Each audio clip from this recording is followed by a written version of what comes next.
प्रमोद भैया सुना है गीत के। अरे जिंदगी है जिंदगी, अरे कैलू बर्बाद तो बर्बाद रही हो।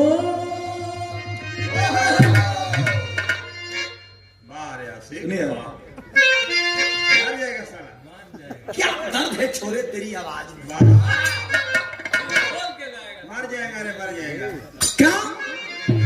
अरे जिंदगी अरे कैलू बर्बाद तो बर्बाद रही हो।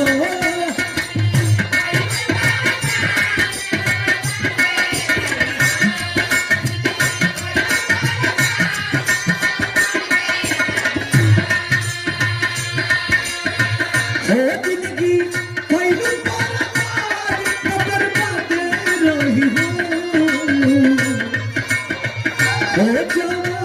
हो जवान दिल दारू दर्द दर्दिया याद रही हो। जवान दिल दारू दर्द दर्दिया याद रही हो।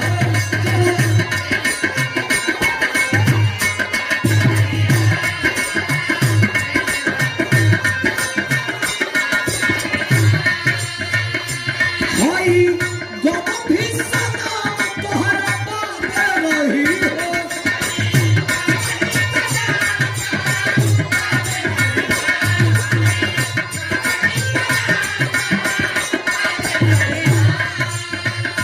भाई गम भी सदा तोहरा बात रही हो।